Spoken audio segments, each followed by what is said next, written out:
हमारे जीवते उद्धारकर्ता प्रभु यीशु मसीह के नाम में आप सबों को मेरा सलाम।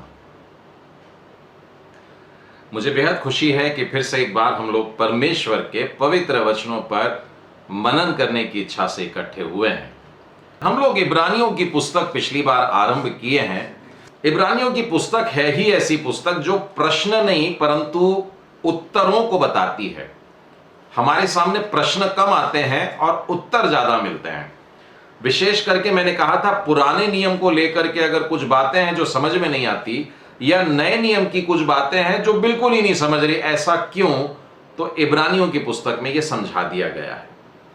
और पिछली बार हम लोगों ने वास्तव में एक ही वचन था जिस पर मनन किया था और वो पहला वाला वचन था कि परमेश्वर ने पहले क्या किया था, भविष्यवक्ताओं के द्वारा बातें किया था, लेकिन अब प्रभु यीशु के द्वारा किया। पहले अलग अलग तरीकों से किया करता था और थोड़ा सा देता था, लेकिन प्रभु यीशु के काल से यानी कि इन अंतिम दिनों में बहुत स्पष्ट बोलता है, खुल करके बोलता है और भरपूर भेदों का खुलासा होता है। परमेश्वर के सारे रहस्यमयी बातों का खुलासा हमारे सामने हो जाता है, इसलिए कि समय बहुत कम है। दानियल की पुस्तक में आपको दो प्रकार के वाक्य दिखेंगे, जहां पर एक जगह बोला है कि अभी तू इस पर मुहर लगा दे, अभी बंद कर दे, क्योंकि अभी वो समय आने का है। लेकिन अब बोला कि समय बहुत कम है इसलिए मुहरें खोल दे। समय बहुत कम है इसलिए ये भेद अब खुल जाने दे, लोगों को पता लग जाने दे। तो प्रभु यीशु के पास में ही वो सामर्थ्य है जो मुहर खोल सकता है। आपने अगर प्रकाशित वाक्य पढ़ा है तो पूरी दुनिया में और किसी के पास में ऐसी कुवत नहीं है कि वो मुहर खोल सके, यानी कि सील खोल सके। वो पुस्तक को खोले कैसे, उस भेद को हम जाने कैसे? तो प्रभु यीशु के समय से परमेश्वर ने खुलकर बताना शुरू कर दिया। फिर जितने लंबे समय में मैंने पहला और दूसरा वचन बताया था, बड़ी तेजी से हमने प्रभु यीशु को मिलने वाली 7 बातें देखे थे। और मुझे लगा शायद कोई डांटेगा कि इतने जल्दी जल्दी आपने 7 बातें बोल के बता दिए हैं। मुझे लगा था कि कोई पूछेगा कि इनमें से कोई एक बात समझाइए, उसमें से एक शब्द जो है ये बेहद महत्वपूर्ण है और हम में से हर एक को समझने में आना चाहिए, तब कहीं जाकर के पूरा मजा मिलता है। ये बिल्कुल उस भोजन के समान है जिसको आपने मुंह में रखा तो उसके बाद में उसका स्वाद लेना चाहते हैं, हम उसको मुंह में से एकदम निगल नहीं जाते हैं। आप उसको मुंह में रख के थोड़ा सा घुमाते फिराते हैं और फिर कहते हैं हाँ मजा आ रहा है, अच्छा स्वाद है। और वचन का सिर्फ स्वाद नहीं लेने का है, उसको ऐसे अपने जीवन में उतारना है ताकि वो हमारे खून में उतर जाए। और खून में उतर जाने के लिए बहुत जरूरी है कि हम अपने भोजन को चबा चबा करके खाएं।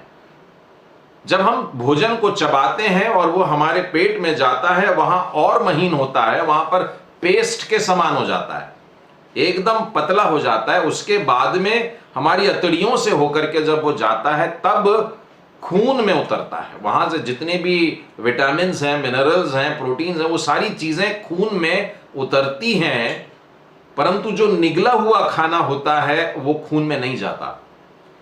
तो मैं फिर से एक बार आप लोगों से आग्रह करता हूं कि परमेश्वर के वचन को चबा चबा कर, बिल्कुल उसी तरीके से जैसे हम अपने बच्चों को सिखाते हैं कि एक निवाला 32 बार चबाओ, तो बिल्कुल उसी तरीके से परमेश्वर के वचनों को चबाना चाहिए। तो मैं अभी ऊपर के 4 वचनों पे फिर से जाऊंगा नहीं।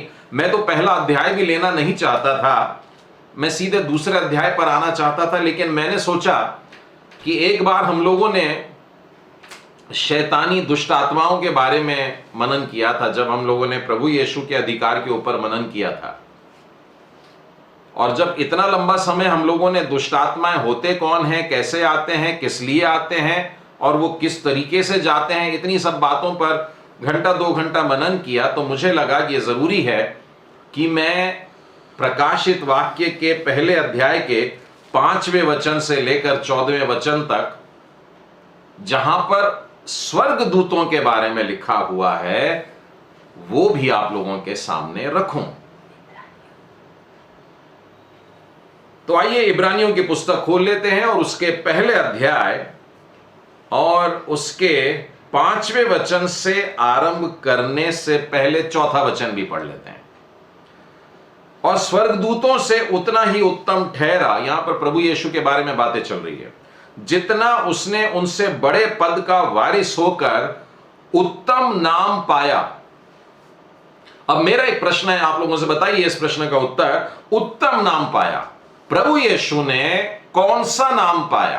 प्रभु यीशु ने कौन सा नाम ऐसा पाया जिसको उत्तम नाम बोलते हैं? बहुत सारे हम लोग प्रभु यीशु के शब्दों को जानते हैं। हम लोग जब परमेश्वर की स्तुति करते हैं तो एक लंबी लिस्ट है। कहीं कहीं तो मैंने सुना है कि एक पुस्तक है जिसमें लिखा है परमेश्वर की स्तुति के 1000 शब्द, यानी इन शब्दों में परमेश्वर को हम जान सकते हैं। लेकिन प्रभु यीशु के लिए एक शब्द बताइए जो उत्तम नाम कहलाएगा। वहीं लिखा है, ये नाम जो है ये वास्तव में प्रभु यीशु को पुत्र बोला गया है। ये पुत्र शब्द जो है यह है उत्तम नाम। ये इससे पहले कभी परमेश्वर ने इस्तेमाल नहीं किया, लेकिन आज जब बोल रहा है यीशु के लिए, परमेश्वर ने इस संसार को उसका एक लौता पुत्र दिया।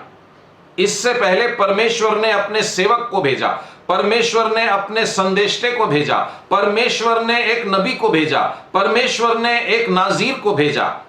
अलग अलग तरीके से परमेश्वर ने अपने वचन को देने के लिए, अपने सामर्थ के कार्यों को बताने के लिए, कराने के लिए परमेश्वर ने अलग अलग को भेजा। लेकिन हम देखते हैं उत्पत्ति से मलाकी तक परमेश्वर ने कभी नहीं कहा कि मैं देखो अपना पुत्र भेज रहा हूं।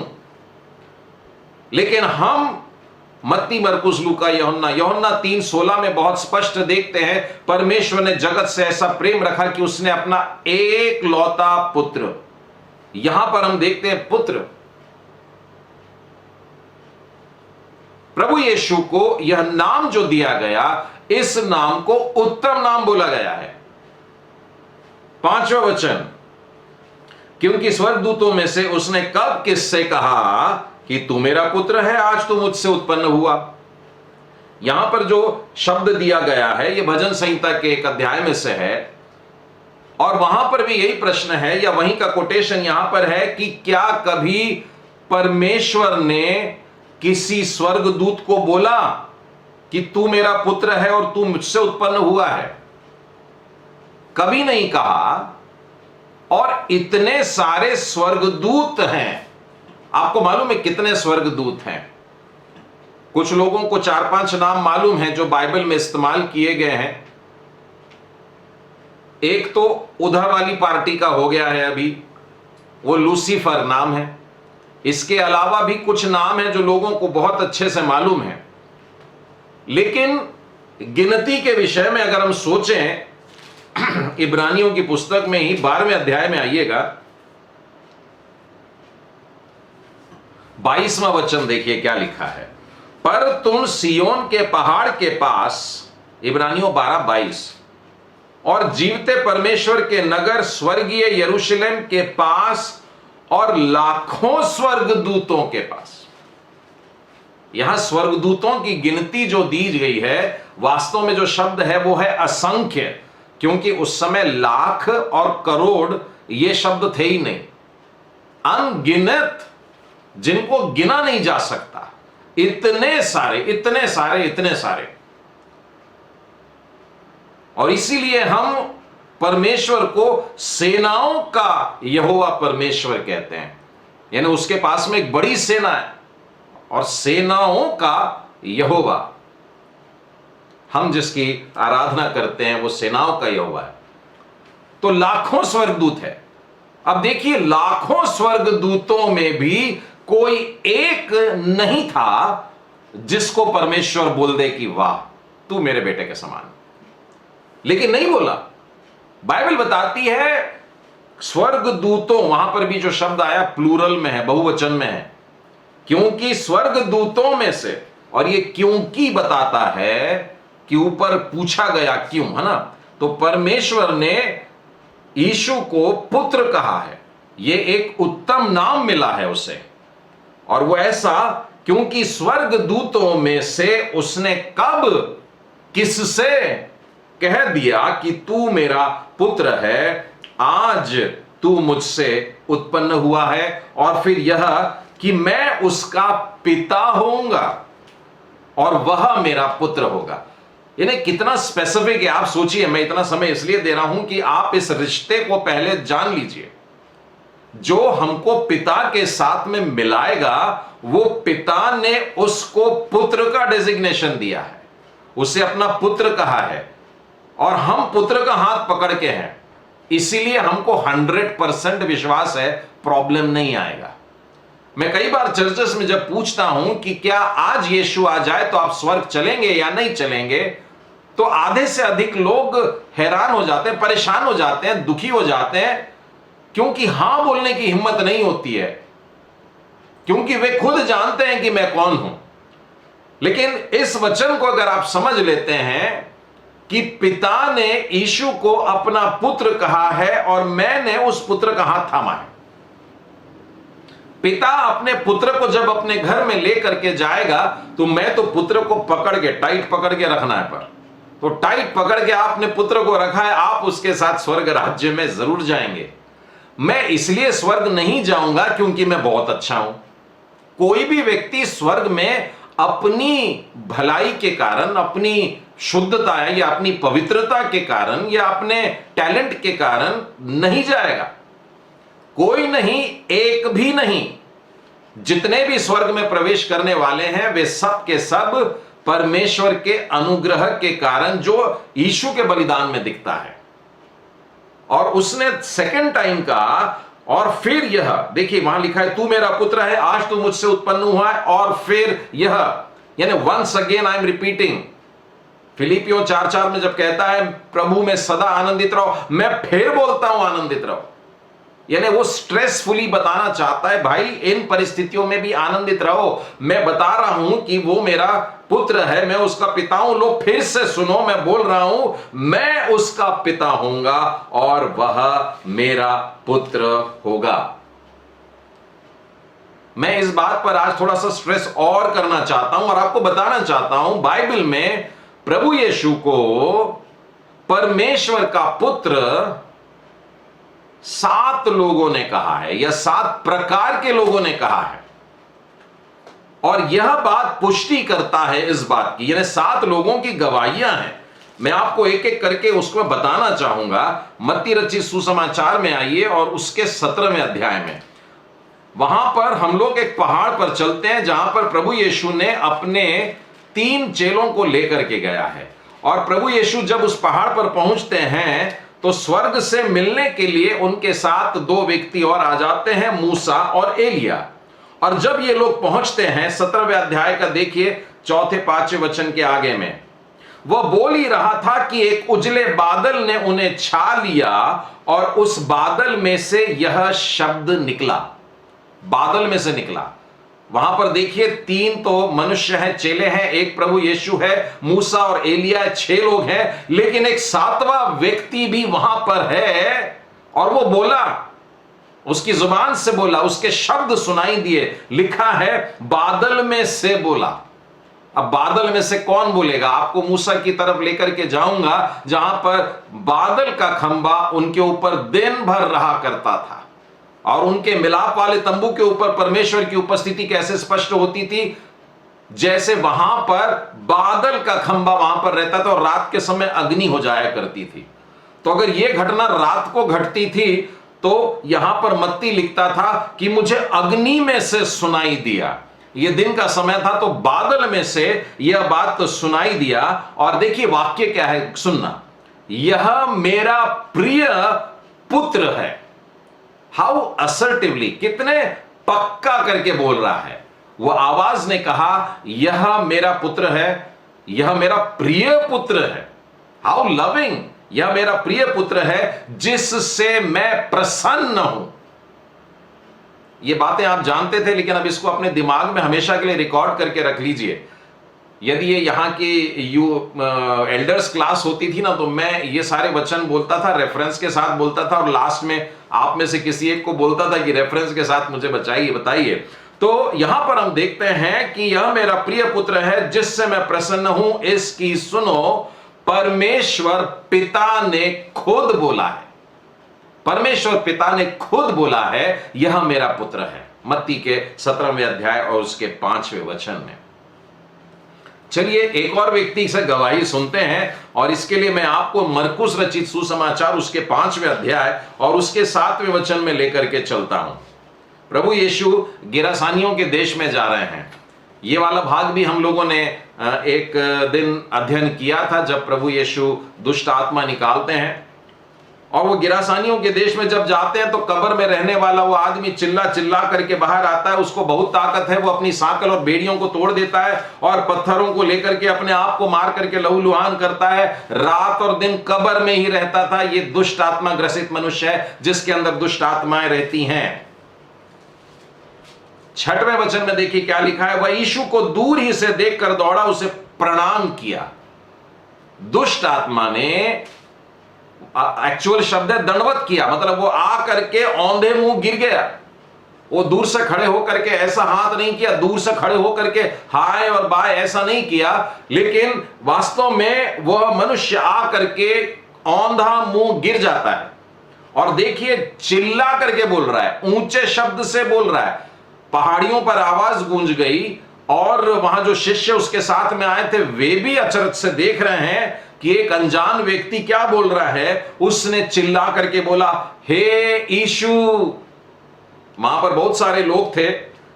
पतरस को नहीं बोला, यूहन्ना को नहीं बोला, यहूदा को नहीं बोला, परंतु बोला हे यीशु, यानी मैं तुझसे बात कर रहा हूं, ऐसे करके हे यीशु। उसके बाद का शब्द है परम प्रधान के पुत्र। देखिए दुष्ट आत्माएं यीशु को कितना जानती हैं।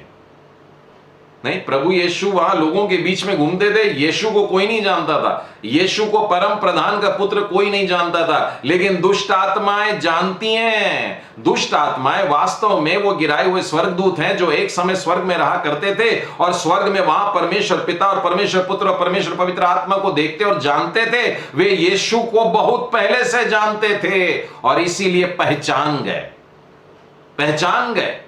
और इन दुष्ट आत्माओं ने चिल्ला करके गवाही दी और बोले, हे यीशु, स्पेसिफिक, हे यीशु परम प्रधान के पुत्र। हम लोग इब्रानियों के पहले अध्याय के उस 5वें वचन पर मनन कर रहे हैं, जहां पर परमेश्वर ने उसे अपना पुत्र कहा है और यह उत्तम नाम दिया, और स्वर्गदूतों को नहीं मिला है। और हमने देखा कि परमेश्वर पिता ने उसे मत्ती 17:5 में बोला। उसके बाद में मरकुस के 5वें अध्याय 7वें वचन में हम देखते हैं कि दुष्ट आत्माओं ने भी बोला। मैं आपको मत्ती रचित सुसमाचार के 4थे अध्याय में वहां ले चलता हूं, जहां पर प्रभु यीशु की परीक्षा चल रही है। और प्रभु यीशु की 3 तरीके से परीक्षाएं हुई हैं, और 4थे अध्याय में हम देखते हैं पहली परीक्षा थी खाने के ऊपर से। खाना मतलब शरीर की अभिलाषा पर से। और शरीर की अभिलाषा को लेकर के शैतान जब यीशु के पास में आता है तो एक वाक्य बोलता है। तब परखने वाले ने पास आकर के उससे कहा, यदि तू परमेश्वर का पुत्र है तो कह दे कि ये पत्थर रोटियां बन जाए। शैतान बहुत अच्छे से, बहुत चालाक है। आपको मालूम है बाइबल में शैतान के लिए जब पहला वाक्य आया तो लिखा है वो बड़ा धूर्त है। धूर्त मतलब उसकी जो चालाकी है, उस चालाकी में कटुता है, यानी कड़वापन है, कुछ तो भी छुपा हुआ रहता है। वो बड़ी मीठी मीठी बातें बोलेगा लेकिन जहर खिला देता है।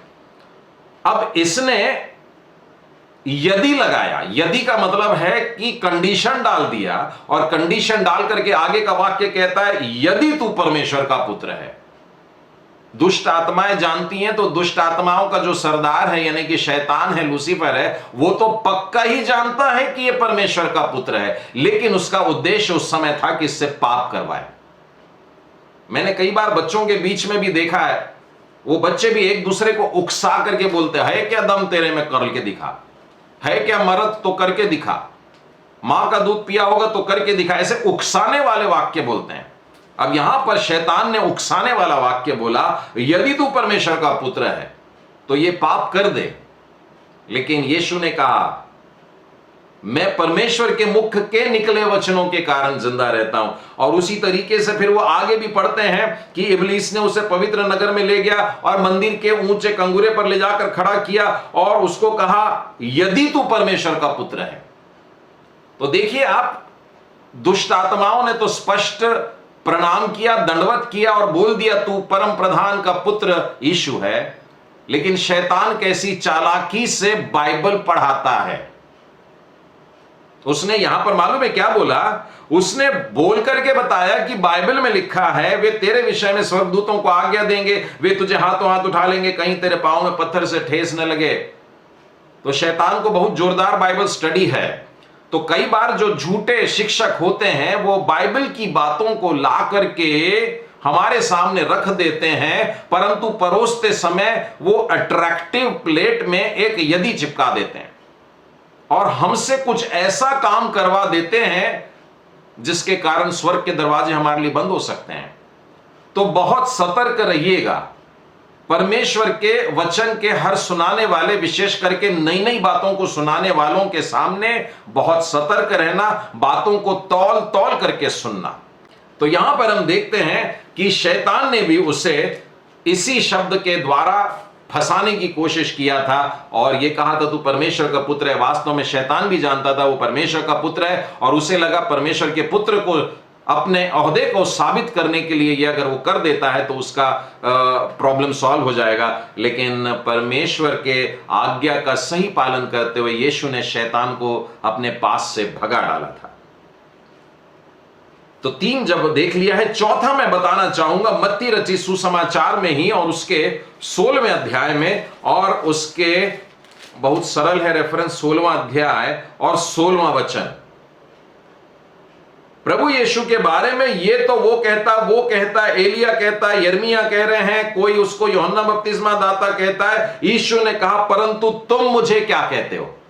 अपने शिष्यों के साथ में बैठ करके वो डिस्कशन कर रहे हैं। ठीक है, लोग मेरे बारे में ऐसी ऐसी बातें बोलते हैं, पर तुम क्या बोलते हो? यहां पर एक मनुष्य उत्तर देने वाला है।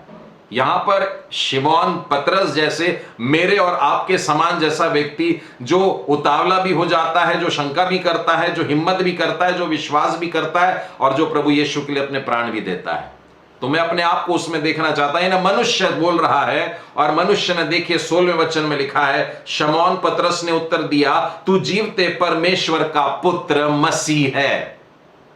जीवते परमेश्वर का पुत्र है। तो एक मनुष्य ने भी ये गवाही दी और बेशक ये उसके दिमाग की उपज नहीं थी, ये पवित्र आत्मा ने उसको रिवील किया है। और वहां पर लिखा हुआ है, हे शमौन योना के पुत्र तू धन्य है, क्योंकि मांस और लहू ने नहीं परंतु मेरे पिता ने जो स्वर्ग में है ये बात तुझ पर प्रकट किया है।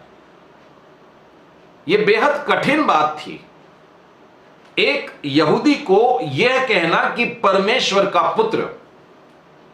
आपको मालूम है, अगर आप सऊदी कंट्रीज में जाकर के खुल्लम खुल्ला प्रचार करते हैं और वहां पर कहते हैं कि यह परमेश्वर के पुत्र के बारे में मैं आपको बताता हूं और यीशु को आप परमेश्वर का पुत्र कहते हैं, तो ऐसे व्यक्तियों पर मुकदमा भी नहीं करते हैं। उन देशों में कोई भी 2 नागरिक, उस देश के कोई भी 2 नागरिक जाकर के कह दे कि इसने ब्लास्फेमी किया, यानी कि परमेश्वर की ठट्ठा किया है, मजाक में किया है, तो भरे चौक में मार डालते हैं।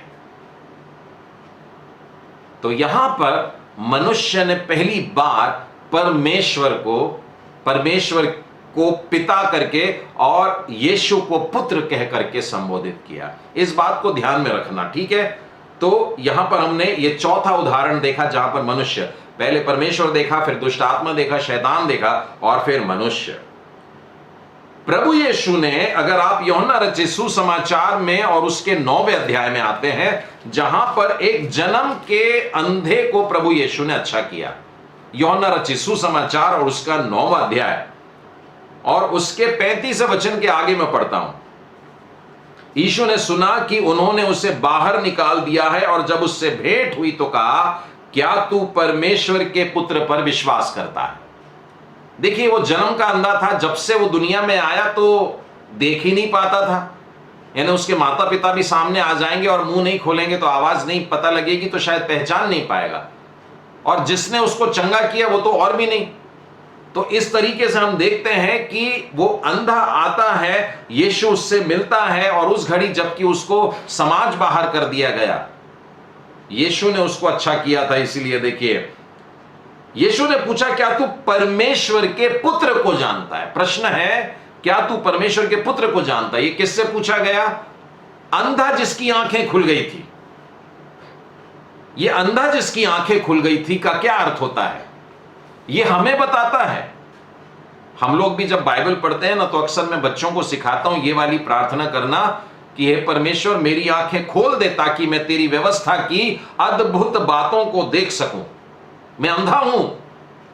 तो जब अंधे की आंखें खुल गई, तो उस अंधे की आंखें खुल जाने के बाद पहला प्रश्न उससे था कि क्या तू परमेश्वर के पुत्र को जानता है? मैं और आप कितनी लंबी जिंदगी जीते आ रहे हैं। कोई 50 साल का है, कोई 60 साल, कोई 70 साल। जवान बच्चे भी हमारे बीच में हैं, 10 साल, 20 साल, 30 साल वाले।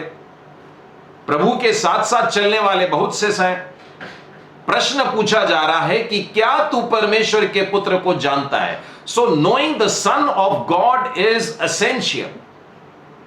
आप परमेश्वर को जानते हैं, बहुत अच्छी बात है। आप यीशु को जानते हैं, बहुत अच्छी बात है। आप पवित्र आत्मा को जानते हैं, बहुत अच्छी बात है। आप त्रिएकत्व को जानते हैं, बहुत अच्छी बात है। पर क्या आप परमेश्वर के पुत्र को जानते हैं? प्रश्न है कि क्या तुम परमेश्वर के पुत्र को जानते हैं? और उत्तर में मिलता है, हे प्रभु जी, वो कौन है? वो कौन है कि मैं उस पर विश्वास करूं? तब यीशु ने, 37वां वचन देखिए, यीशु ने उससे कहा, तूने उससे देखा भी है और जो तेरे साथ बातें कर रहा है वही है। तो यहां पर हम देखते हैं कि प्रभु यीशु ने भी इस बात को कहा कि वो परमेश्वर का पुत्र है। ठीक है, तो हमने देखा कि अभी 5 लोगों ने ऐसी गवाही दे दिए है। अब मैं आपको अगला उदाहरण बताना चाहूंगा, यूहन्ना रचित सुसमाचार में ही, और उसके 20वें अध्याय में चलिएगा। यूहन्ना रचित सुसमाचार के खत्म होते होते मैं उसका 30वां और 31वां वचन आपके सामने पढ़ता हूं। यीशु ने और भी बहुत से चिन्ह चेलों के सामने दिखाए जो इस पुस्तक में लिखे नहीं है। ये छोटी छोटी सी पत्रियां हैं, 28 अध्याय वाली बहुत बड़ी लगती है। फिर मरकुस में 16 अध्याय है, फिर उसके बाद में लूका है, यूहन्ना है, ये भी छोटी छोटी हैं। अगर उसके जीवन की सारी बातों को लिख देते तो कहते हैं इस दुनिया में पुस्तक ही नहीं समाती। लेकिन कुछ बातें यीशु के जीवन की चुन चुन करके लिखी गई है। परमेश्वर के आत्मा ने बहुत गाइड किया लिखने वालों को और बाइबल कंपाइल करने वालों को, ताकि ये बातें आ जाएं। 31वां वचन कहता है, परंतु ये इसलिए लिखे गए हैं कि तुम विश्वास करो। और बहुत से लोग यहीं फुल स्टॉप लगा देते हैं। बहुत से लोग सोचते हैं कि हमारे विश्वास के कारण हमको लिखा गया, लेकिन पूरा पढ़िए वचन, परंतु ये इसीलिए लिखे गए हैं कि तुम विश्वास करो कि, क्या विश्वास करना है हम लोगों को? कि यीशु ही परमेश्वर का पुत्र मसीह है। यानी हमारे विश्वास की जो मूल है, जो जड़ है, जो जहां से हमारे विश्वास की बात निकलती है, वो सिर्फ ये नहीं है कि एक परमेश्वर है, वो दुनिया का बनाने वाला सृष्टिकर्ता परमेश्वर है। कि आज से 2000 साल पहले एक व्यक्ति आया, बड़ा पवित्र जीवन जिया, क्रूस पर मर गया, गाड़ दिया गया, और वो तीसरे दिन मृतकों में से जी उठा, और फिर वो स्वर्ग की ओर चला गया और हमें एक सहायक दे करके गया। ये सब हम प्रेरितों के विश्वास में भी बोल जाते हैं, लेकिन ये बातें जो सुसमाचार में लिखी गई हैं, बाइबल में लिखी गई है, क्यों लिखी गई है? वो कहता है ये बातें मैंने इसलिए लिखा है कि तुम विश्वास करो। देखिए, ये बातें पवित्र आत्मा लिखा रहा है, पवित्र आत्मा इसका ऑथर है। तो पवित्र आत्मा हमसे कह रहा है, परमेश्वर पवित्र आत्मा हमसे कह रहा है, मैंने ये बातें इसलिए लिखवाया है कि तुम विश्वास करो कि यीशु ही परमेश्वर का पुत्र है। This is very very important. इसलिए मैं इस वचन पर इतना बोल करके समझाना चाह रहा हूं, क्योंकि लोगों को बहुत छोटी सी बात लगती है। किताब के पन्ने पलटे समान ऐसे ही चले जाते हैं, परमेश्वर का पुत्र, परमेश्वर ने अपने पुत्र को भेजा। और अरे भाई, विश्वास क्या करते हो? ये पूरा पढ़ने के बाद क्या आपने ये विश्वास किया कि यीशु परमेश्वर का पुत्र है? बाइबल या यूहन्ना का लिखने वाला कहता है इसीलिए लिखे गए ताकि तुम विश्वास करो कि यीशु ही परमेश्वर का पुत्र मसीह है। और जब हम ऐसा करते हैं तो लिखा है विश्वास करने के द्वारा उसके नाम से हम जीवन पाएंगे। ठीक है, तो हम क्या विश्वास करते हैं पूछा जा रहा है। हम लोग अनंत जीवन में जाने को तो बड़े सीना ठोक के बोल देते हैं, हम तो स्वर्ग जाएंगे, हमको अनंत जीवन मिलेगा। एक मिनट, क्या तुम विश्वास करते हो कि यीशु ही परमेश्वर का पुत्र मसीह है? और यदि विश्वास करते हैं तो लिखा है और विश्वास करके उसके नाम से जीवन पाओ। ठीक है, तो ये छठवीं बात हो गई, ये छठवीं गवाही हो गई है जो हमारे सामने रखी गई है कि यीशु ही परमेश्वर का पुत्र है। आखिरी गवाही मैं बताना चाहूंगा और आप लोगों को बहुत अच्छा लगेगा कि ये गवाही कौन दे रहा है। मेरे साथ में निकालिएगा पहला यूहन्ना और उसका 5वां अध्याय, पहला यूहन्ना 5वां अध्याय और 10वें वचन के आगे। वैसे तो ऊपर से पढ़ना चाहिए, ये वही है जो पानी और लहू के द्वारा आया, अर्थात यीशु मसीह, प्रभु यीशु मसीह के बारे में बात चल रही है। वह न केवल पानी के द्वारा वरन पानी और लहू दोनों के द्वारा आया था। और जो गवाही देता है वह आत्मा है, क्योंकि आत्मा सत्य है। ठीक है, तो अभी गवाही के शब्द सुनने के पहले मैंने आपको बता दिया कि गवाही कौन दे रहा है। अभी आपको शक करने की जरूरत नहीं है, क्योंकि गवाही देने वाला पवित्र आत्मा है और पवित्र आत्मा के विषय में लिखा है कि वो सत्य का आत्मा है और वो आपको एक सत्य वाक्य बोलने जा रहा है। इसलिए ध्यान से सुनो, 10वें वचन से लिखा है जो परमेश्वर के पुत्र पर विश्वास करता है। देखिए वाक्य कैसा है, जो परमेश्वर के पुत्र पर विश्वास करता है वह अपने ही में गवाही रखता है। जिसने परमेश्वर पर विश्वास नहीं किया उसने उसे झूठा ठहराया, क्योंकि उसने उस गवाही पर विश्वास नहीं किया जो परमेश्वर ने अपने पुत्र के विषय में दी है। और वह गवाही यह है कि परमेश्वर ने हमें अनंत जीवन दिया है और यह जीवन उसके पुत्र में है। और जिसके पास पुत्र है उसके पास जीवन है, और जिसके पास परमेश्वर का पुत्र नहीं है उसके पास जीवन भी नहीं है। एक छोटे से पैसेज में बार बार परमेश्वर का पुत्र, परमेश्वर का पुत्र, परमेश्वर का पुत्र आ रहा है और यह हमको लेकर के चलता है अनंत जीवन में, अनंत जीवन में।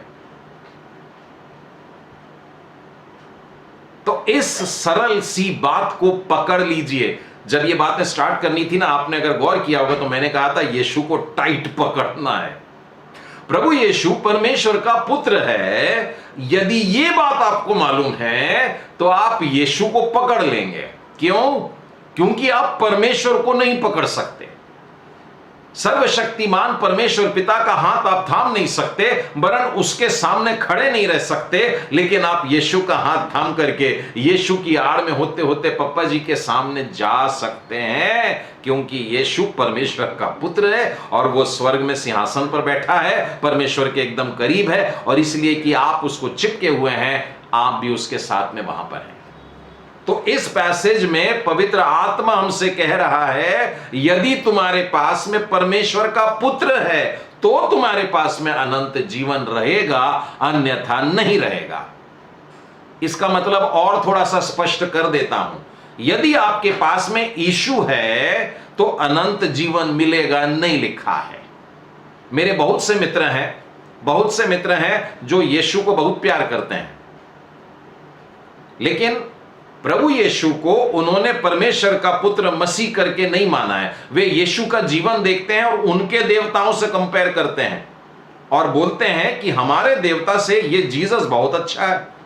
जीसस के जन्म के बारे में बड़ी अचरज बातें हैं, जीसस के जीवन के बारे में बड़ी प्यारी बातें हैं, जीसस की मृत्यु और जीसस के बाद की बातें, सारी बातें जब हम पढ़ते हैं, बोलता है वो बड़ा अच्छा लगता है। यानी प्रभु यीशु बड़ा लवेबल कैरेक्टर है। उसके जीवन में उसके धर्म के देवता उतने नहीं है जितना कि यीशु है, लेकिन अनंत जीवन से अभी भी बहुत दूर है।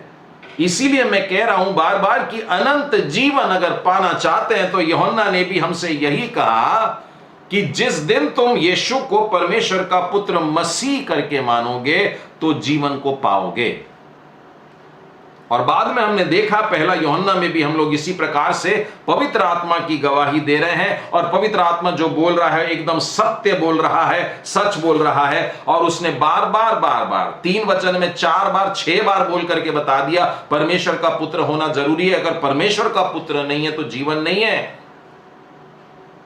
इसीलिए प्रियो, इब्रानियों की पुस्तक के पहले अध्याय के इस वचन में इतना स्ट्रेसफुली बोला जा रहा है। परमेश्वर कहता है मेरे पास करोड़ों करोड़ों करोड़ों स्वर्गदूत हैं, पर मैंने कभी किसी को अपना बेटा नहीं कहा, किसी को अपना पुत्र नहीं बनाया, किसी को अपना एकलौता पुत्र नहीं कहा। जो शब्द यीशु को मिला है, इसीलिए इसको उत्तम नाम बोला गया है। यह नाम जो है यह उत्तम नाम है। प्रभु यीशु के सुसमाचार का जब प्रचार हो रहा था, मैंने कहा था आपसे ध्यान रखना कि मनुष्यों ने पहली बार यीशु को परमेश्वर का पुत्र बोला। यहूदियों के लिए यह बात बेहद कठिन थी। यदि आप अपने मुस्लिम फ्रेंड्स के बीच में भी प्रचार करने जाते होंगे तो आप ये वाले वाक्य पे आकर के एक अपोजिशन महसूस करते होंगे। जब आपने यीशु को कहा कि वो परमेश्वर का पुत्र है तो आपको हाथ थाम देते हैं, बिल्कुल ऐसा मत बोलो करके। तो यही बात को लेकर के यहूदियों के बीच में बहुत तर्क हुआ करता था, झगड़े हुआ करते थे। और परमेश्वर के नाम की निंदा कैसे कर रहे हो? क्योंकि मनुष्यों की सोच यह है कि पुत्र तब आएगा जब एक पति है और एक पत्नी है, और वो परमेश्वर को अति अति अति पवित्र, यानी पवित्र पवित्र पवित्र करके बोलने वाले हैं। और वो कभी नहीं सोच सकते हैं कि परमेश्वर किसी स्त्री के साथ में मिलेगा और एक संतान को उत्पन्न करके देगा, और यदि कोई ऐसा कह दे तो उसको मार डालना। उनको परमेश्वर की निंदा करने के लिए पत्थरवा करके मार डालना। और इसीलिए बहुत कठिन हो गया था यहूदियों के बीच में जाकर के प्रचार करना। तो जब आरंभिक कलीसिया ने विश्वास करके, वचन पर विश्वास करके, प्रभु यीशु पर विश्वास करके, यीशु परमेश्वर के पुत्र पर विश्वास करके अनंत जीवन में प्रवेश किया, तो जो अगली पीढ़ी आ रही थी वो बहुत ज्यादा कठिनाई फेस कर रही थी। और इसीलिए इब्रानियों की पुस्तक में इन्हीं यहूदियों को स्पेशली तैयार करने के लिए, उनके प्रश्नों का उत्तर देने के लिए यह बात लिखी गई। यहूदी लोग, जैसे मेरे मुस्लिम फ्रेंड्स हैं, उन लोग भी यीशु को उतना नहीं मानते जितना कि स्वर्गदूतों को मानते हैं। पता नहीं आप लोगों के अगर ऐसे यहूदी तो हमारे फ्रेंड्स हैं नहीं, यहां पर कुछ मुस्लिम फ्रेंड्स जरूर होंगे। आप उनसे पूछिएगा, वे स्वर्गदूत शब्द का इस्तेमाल नहीं करते हैं, परंतु वे जिन्न शब्द बोलते हैं, और वे अपने साथ जिन्न को रखा करते हैं। मेरे जितने भी दोस्त लोग हैं जो जिन्न पर विश्वास करते हैं, वो अपने साथ में जिन्न को लेकर के चलते हैं। और वो कहते हैं कि तुम्हारी बाइबल में भी तो लिखा है कि परमेश्वर ने तुमको एक स्वर्गदूत दिया है, और वो स्वर्गदूत के बदले जिन्न शब्द है। लेकिन अब देखिए, इन यहूदियों ने इन स्वर्गदूतों की आराधना करना शुरू कर दी। एक वचन पढ़ लेते हैं, चलिए कुलूसियों में आइए। कुलूसियों के नाम पौलुस प्रेरित की पत्री और उसका 2रा अध्याय, और इसके 18वें वचन में देखिए क्या लिखा है। कोई मनुष्य आत्महीनता और स्वर्गदूतों की पूजा करा के तुम्हें दौड़ के प्रतिफल से वंचित ना करे। स्वर्गदूतों की पूजा पाठ करने लगते हैं लोग। अब आपको एक रोचक बात बताता हूं कि कुलूसियों की जो कलीसिया है, यह पौलुस ने स्थापित नहीं किया था, और फिर भी वो इस कलीसिया के लोगों को समझा रहा है, सिखा रहा है, क्योंकि ये लोग गलत शिक्षाओं में पड़ने लगे थे। और इन दिनों में भी बिल्कुल यही चल रहा है। प्रभु यीशु के आगमन के पहले लिखा भी था कि झूठे शिक्षक आ जाएंगे, नई नई शिक्षाओं को देंगे। अब एक बात बताऊं कि ये लोग स्वर्गदूतों के पीछे क्यों चले जाते हैं? स्वर्गदूतों के पीछे इसलिए चले जाते हैं क्योंकि स्वर्गदूतों को प्रार्थना करने से बड़े जल्दी सुन ली जाती है, ऐसा इनका कहना है। आप में से कई लोग जो मेरे परिवार को जानते हैं वो ये भी जानते होंगे कि हम लोगों के घर में एक बार एक चोरी हो गई थी, और वो चोरी हो जाने के बाद में, इसलिए कि घर से केवल कैश गया था उस दिन, उसके एक ही दिन पहले यानी उसी दिन हम लोगों के यहाँ कुछ कैश विड्रॉ करके लाया गया था कि कल के दिन वो ट्रांजैक्शन हो जाए, और वो रात के समय घर में पैसा रखा था और उसी रात को चोरी हो गई। और चोरी हो जाने के बाद में पुलिस वालों ने हमसे स्पष्ट कह दिया तुम्हारे घर से केवल नकदी गया है, इसलिए मिलना तो मुश्किल है, नहीं मिलेगा, और वो पैसे मिले भी नहीं। लेकिन इस घटना के द्वारा कुछ मसीह लोग हमसे संपर्क किए और हमसे कहे कि भैया एक काम करो ना, एक स्पेशल प्रेयर होती है। तो हमने कहा कौन सी प्रेयर? हम तो प्रार्थना करते हैं। हमने कहा कि प्रभु जी अगर उस चोर उचक्के को जरूरत है पैसों की तो उसको लगने दे और उसको खुश रख ले। नहीं नहीं नहीं, बोले एक खास प्रेयर है हमारे पास में, वो प्रेयर से चोर कौन है वो पता लग जाता है। बोले हम बहुत खुश हो गए, बताइए। हमने कहा नहीं नहीं, बोले उसके लिए खास तरीका है। फिर उसके बाद उन्होंने बताया कि स्वर्गदूतों को प्रार्थना करिए। बोले आप, हम तो अड़ गए, मैं विशेष करके अड़ गया था, लेकिन फिर भी जागरूक था और जानना चाहता था कि ये बताना क्या चाहते हैं। अल्टीमेटली उसने यह बताया कि ये सैटेनिक प्रेयर कहलाती है। बोले लेकिन वास्तव में हम स्वर्गदूत से प्रेयर करेंगे, स्वर्गदूतों की आराधना करने के बहाने बुला करके शैतान की आराधना कराएंगे। क्योंकि स्वर्गदूत लूसीफर है, स्वर्गदूत जो है इब्लीस है, उसके सामने माथा टिकवा देंगे और वो तरीके से वो मिल भी जाएगा। और हमने उनसे कहा कि ऐसा कुछ नहीं चाहिए। तो पैसे भी नहीं मिले पर इन लोगों से रिश्ता भी नहीं बनाए। तो यहूदी लोग या और भी कुछ एक पंथ है जो प्रभु यीशु मसीह पर विश्वास लाने से ज्यादा स्वर्गदूतों का हाथ पकड़ने के लिए तैयार हो जाते हैं। लेकिन बाइबल हमें स्पष्ट बताती है कि परमेश्वर और मनुष्यों के बीच में केवल एक ही बिचवई है, एक ही। आप परमेश्वर के पास पहुंचने के लिए कोई और रास्ता नहीं ले सकते। आप किसी स्वर्गदूत को थाम लेंगे, बोलेंगे कि ये लेकर जाएगा, जिब्राइल को थाम लेंगे, मिकाएल को थाम लेंगे, ऐसे से नहीं होने वाला। परमेश्वर और मनुष्य के बीच में केवल एक ही बिचवई है, अर्थात प्रभु यीशु मसीह, जो परमेश्वर का पुत्र है। और इसी बात पर हम लोगों को विश्वास करना है।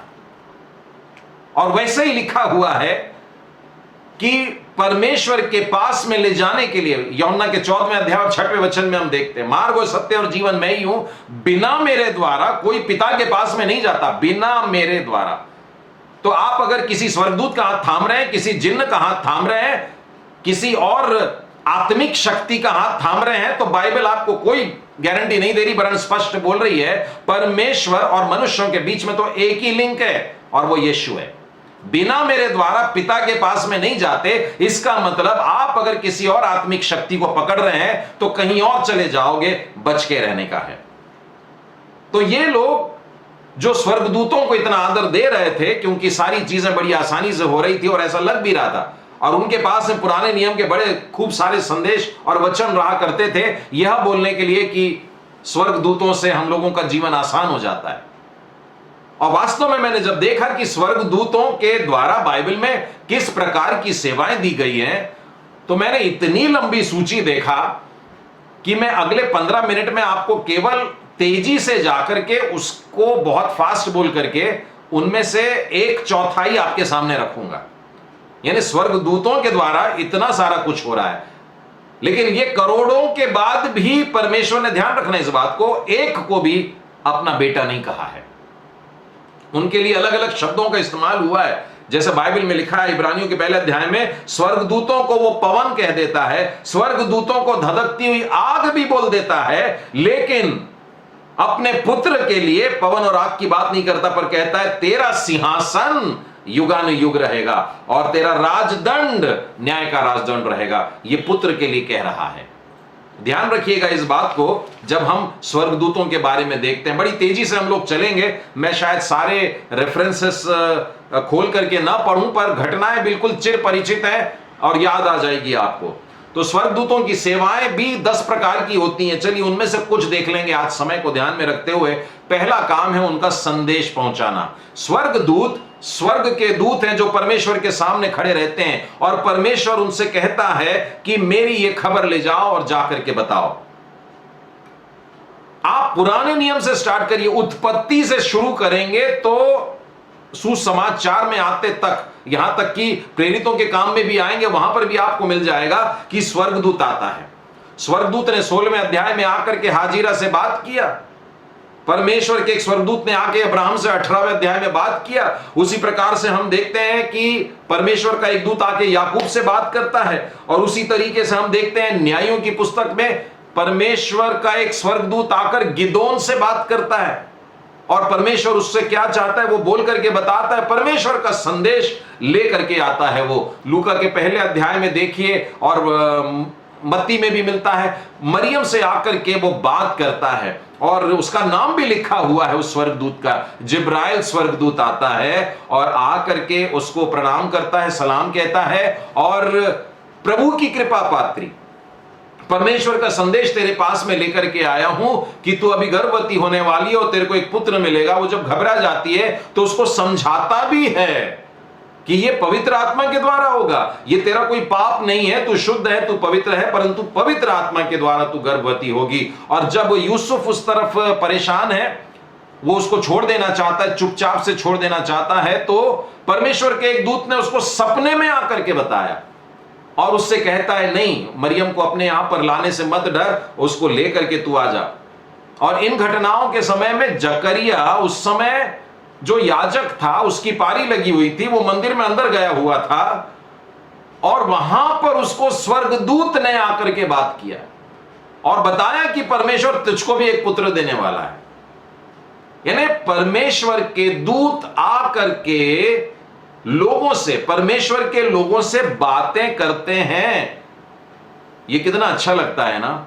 परंतु इसके कारण स्वर्गदूतों की पूजा पाठ नहीं करते। इस बात को ध्यान में रखना है। वे परमेश्वर के पास से भेजे गए हैं और परमेश्वर के सेवक हैं, और बाइबल तो यह भी कहती है मेरे और आपके भी सेवक हैं। वो संदेशवाहक के समान यहां से वहां आ रहे हैं, जा रहे हैं, और परमेश्वर का संदेश हमारे पास में पहुंचाते हैं। दूसरी बात जो वे करते हैं, वे हमारी रक्षा करते हैं। स्वर्गदूत हमको दिखाई नहीं देते हैं, परंतु वे हमारे अदृश्य रूप से भी रक्षा करते हैं। दानियल के 6वें अध्याय और 22 वचन को आप पढ़िएगा। जब दानियल को सिंह की मांद में डाल दिया गया था, राजा उस दिन या उस रात को सोया नहीं, और राजा बहुत बेचैन था। और जैसे ही पौ फटी, सूरज की पहली किरण आई, वो दौड़ करके उस पत्थर के पास में जाता है, सैनिकों को बोलता है इसे हटाओ, और उसको दानियल दानियल करके पुकारता है, जैसे कि उसे मानो विश्वास है। पर अगला वाक्य रहता है, तेरे परमेश्वर ने तेरी रक्षा की कि नहीं। तो देखिए क्या कहता है दानियल। दानियल बोलता है 22 वचन में कि मेरे परमेश्वर ने अपने एक दूत को भेजा और उसने आके इन सिंह के मुंह को बंद कर दिया। सिंह के मुंह को बंद करके मेरी रक्षा किया। यहां पर यह तर्क काम नहीं आएगा कि सिंह को शायद भूख नहीं लगी होगी। जानवरों में एक बड़ी अच्छी बात है, जब तक उनको भूख नहीं लगती वो शिकार नहीं करते हैं। मैंने कई बार ऐसे वीडियोस देखे हैं डिस्कवरी चैनल पर, आपने भी देखा होगा कि शेर बाजू में है और हिरन बाजू में है, आजू बाजू में ये है, और पता नहीं वो अटैक नहीं कर रहे हैं। तो वो कमेंटेटर ने बताया है कि हिरन जानता है कि इसने अभी अभी उसका शिकार करके खाना खा लिया है, पेट भरा है। पर दानियल वाले सिंह ऐसे नहीं थे, वे बहुत दिन के भूखे थे, क्योंकि दानियल को जब निकाल करके दानियल को फंसाने वाले लोगों को डाल दिया गया, बाइबल कहती है अभी तो वो उस गड्ढे में नीचे भी नहीं पहुंचे थे कि इन सिंहों ने लपक कर उनकी हड्डियां भी चबा डाली। तो परमेश्वर का जो स्वर्गदूत होते हैं वो हमारी रक्षा करने के लिए होते हैं। और उसी तरह से आप देखेंगे परमेश्वर ने जब इजराइलियों को मिस्र से निकाला था, निर्गमन के 23वें अध्याय में और उसके 20वें वचन में देखिए, परमेश्वर एक वायदा करता है कि मैं तुम्हारे आगे आगे अपने एक दूत को भेजूंगा, वो तुम्हारे आगे आगे चलेगा।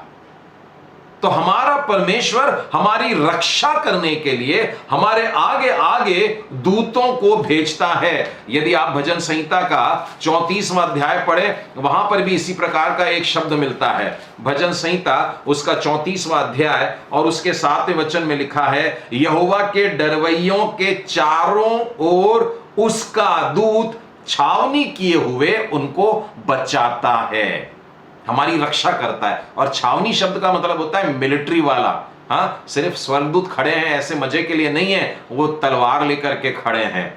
जैसे वो अदन की बारी में भी वो जीवन के वृक्ष के लिए खड़े थे, वैसे आज भी, लेकिन किसके तरफ हैं? यहोवा के डरवैयों के, जो परमेश्वर से डरते हैं। ऐसे लोगों के चारों ओर मिलिट्री के समान ये लोग खड़े हो जाते हैं और उनकी सेवा करते हैं। यदि आप दूसरा राजा उसके 6वें अध्याय उसके 17वें वचन में पढ़ेंगे तो वहां पर भी आप पाएंगे कि एलीशा एक दिन सुबह उठता है और बड़ा रिलैक्स रहता है, लेकिन एलीशा का जो सेवक रहता है वो उठता है और रोने लग जाता है। और वो रोने इसलिए लग जाता है क्योंकि आरामी सेना ने वहां पर घेर लिया है और अभी वो चढ़ाई करने के लिए, एलीशा को मारने के लिए इनफैक्ट वो आ रहे थे, राजा को मारने के लिए नहीं, पर राजा को जो खबर कर देता है, राजा का जो जासूस है उसको मारने के लिए आ रहे थे। तो जब वो रोने लगा तो एलिय्याह ने परमेश्वर से प्रार्थना किया कि मेरे सेवक की आंखों को खोल दे। और जब एलीशा के सेवक की आंखें खुल गई तब उसको क्या दिखाई दिया कि सारे चारों तरफ से जो पहाड़ है वो स्वर्ग दूतों की सेनाओं से घिरी हुए हैं। यानी मेरे दुश्मन मुझको भले ही घेरे, लेकिन मेरे दुश्मनों को घेरने वाले स्वर्गदूत भी होते हैं। और इसी प्रकार से आगे भी हम देखते हैं, सुसमाचार में भी इस बात के हम लोगों को उदाहरण मिलते हैं। चलिए आगे बढ़ते हैं।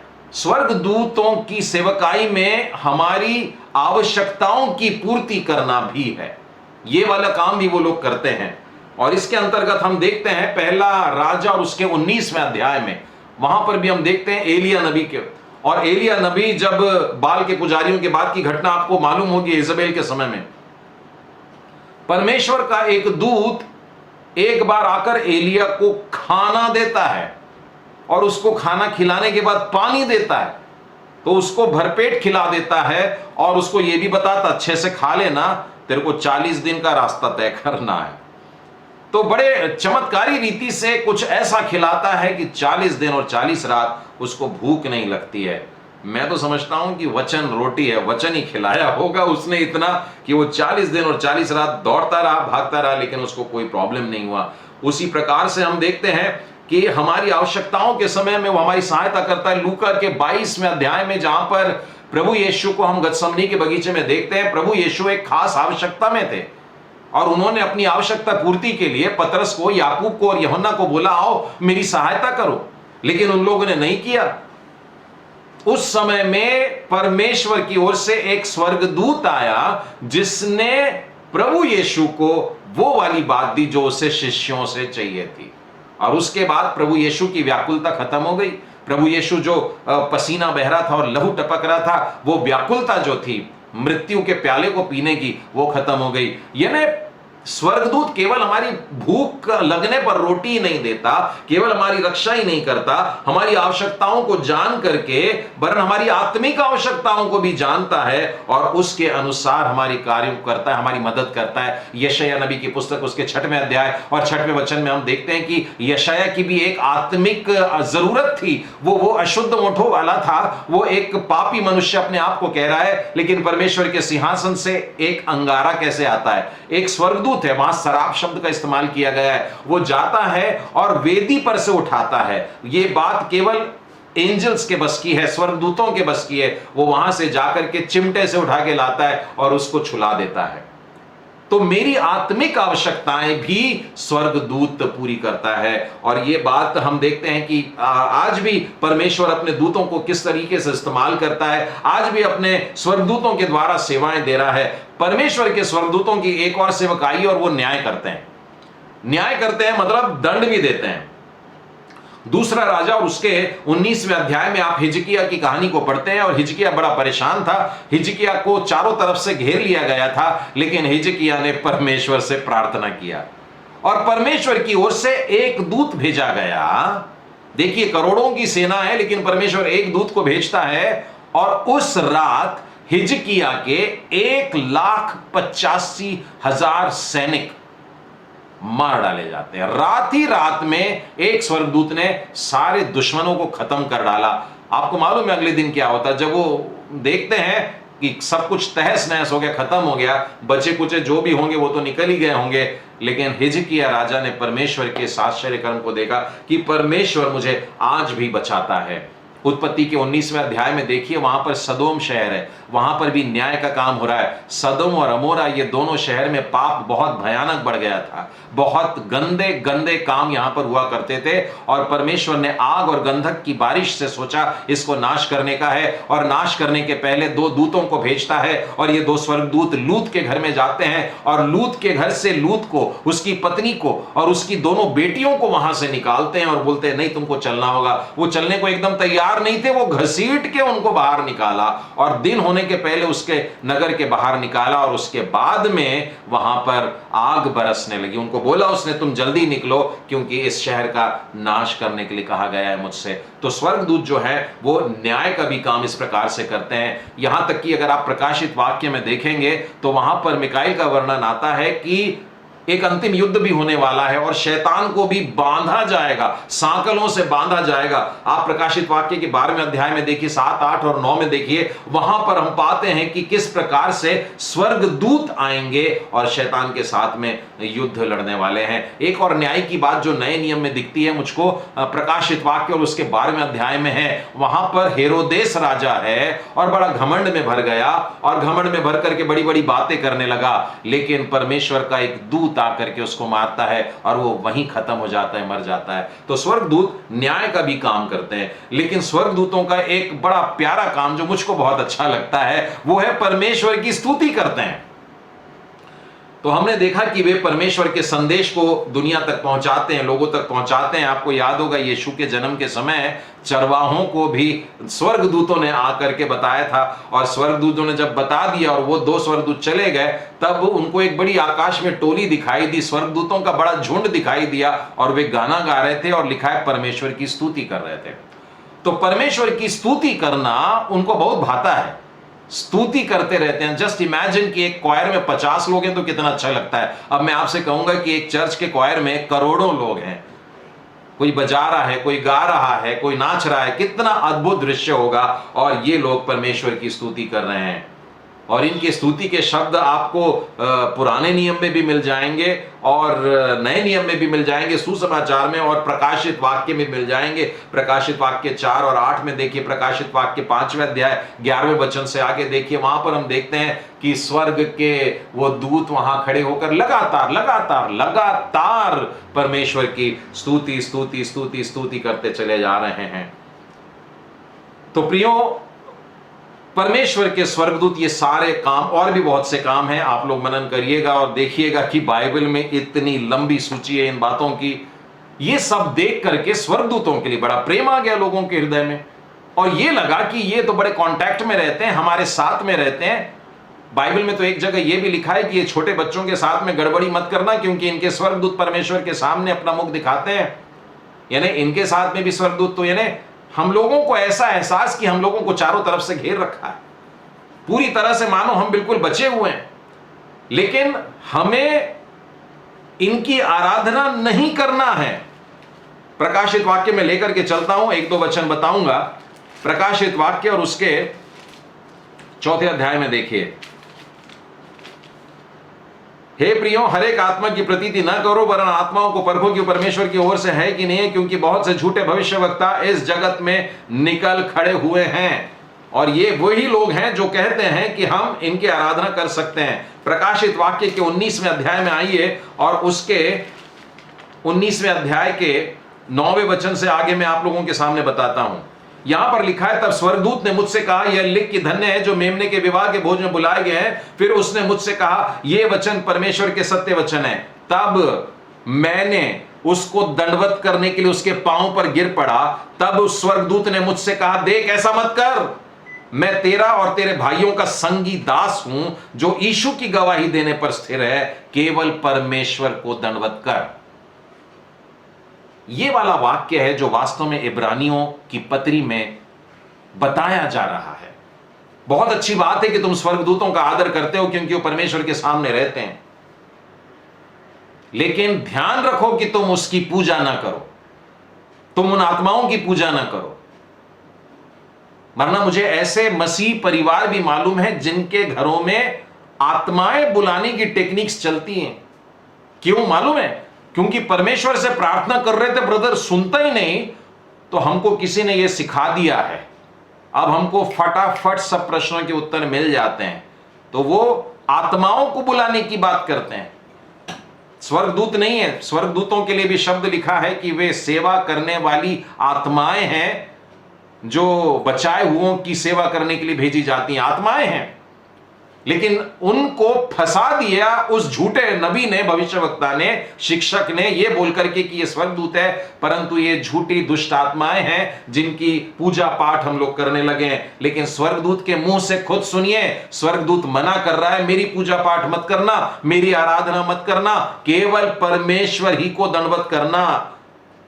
बहुत स्पष्ट बताता है। आखिरी 2 वचन बताने के बाद समाप्त करना चाहूंगा। मत्ती रची सुसमाचार और उसके 24वें अध्याय में चलते हैं, जो बड़ा प्यारा चैप्टर है अंत के दिनों के ऊपर। और मत्ती के 24वें अध्याय में और उसके 31वें वचन को पढ़ता हूं। वो भी स्वर्गदूत की एक सेवा है, जो आखिरी सेवा जिसको बोल सकते हैं। स्वर्गदूत लोग आखिरी बार क्या करने जा रहे हैं? वह तुरही के बड़े शब्द के साथ अपने दूतों को भेजेगा। एक बड़ा ललकार का शब्द होगा, एक बड़ा बादल गरजेगा जो सारी पृथ्वी के लोग सुनेंगे, और एक तुरही फूकी जाएगी, एक युद्ध की तुरही होगी, और वो बड़े शब्द के साथ अपने स्वर्ग के स्वर्गदूतों को भेजेगा, और वे आकाश के इस छोर से लेकर उस छोर तक चारों दिशाओं से उसके चुने हुओं को इकट्ठा करेंगे।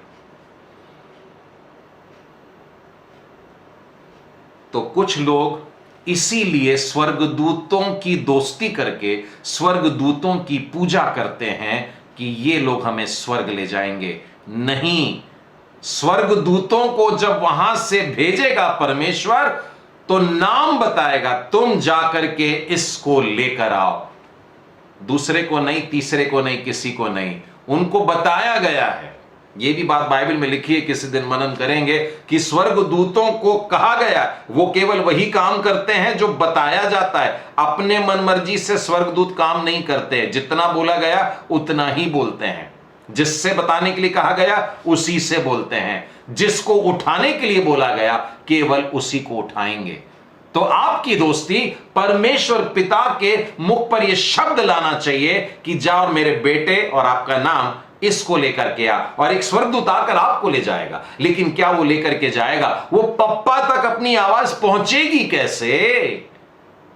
जिसने उस पप्पा के पुत्र को जाना है और उसका हाथ पकड़ लिया, केवल वही है जो स्वर्गदूतों के द्वारा अंतिम दिन उठाया जाएगा। तो हम स्वर्गदूतों की नहीं, परंतु परमेश्वर पिता की आराधना करते हैं और उसके एक लौते पुत्र प्रभु यीशु मसीह पर विश्वास करते हैं। आइए हम लोग प्रार्थना करें।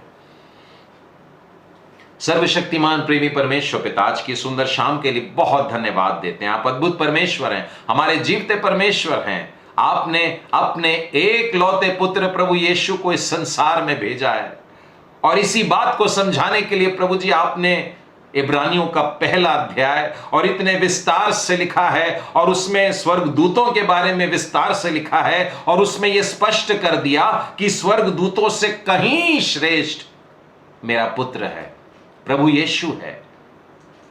आज के इन 7 गवाहों के लिए भी धन्यवाद देते हैं, जिन्होंने हमसे कह दिया कि यीशु मसीह ही परमेश्वर का पुत्र है। प्रभु जी, इस बात पर विश्वास करना हमें सिखाइए, इस शब्द का अर्थ हमें सिखाइए, ये उत्तम नाम आपको जो मिला है इसका अर्थ बताइए। हम प्यारे परमेश्वर पिता यह विश्वास करके अनंत जीवन में प्रवेश करना चाहते हैं। यीशु के हाथ को थाम करके प्रभु, यीशु के बलिदान पर, उसके लहू पर, उसके द्वारा मिलने वाले पापों की क्षमा और उद्धार पर विश्वास करते हुए आपके अनुग्रह में होकर हम आपके आंगन में खड़े रहेंगे, क्योंकि आप आखिरी दिन अपने स्वर्गदूतों को आज्ञा देंगे और वे आकर के हमें उठा लेंगे, और वे हमें यीशु के साथ में बादलों पर मिलवाएंगे। प्रभु जी, उस दिन के लिए धन्यवाद देते हैं आपको, उस आश्चर्य कर्म के लिए धन्यवाद देते हैं प्रभु जी। इस संसार से हम लिप्त न रहें, इस संसार को थामे न रहें, परंतु परमेश्वर पुत्र प्रभु यीशु से लिपट जाएं। हे प्यारे परमेश्वर पिता, हम बेहद धन्यवाद देते हैं इन वचनों के लिए जो आपने आज हमसे कहे हैं।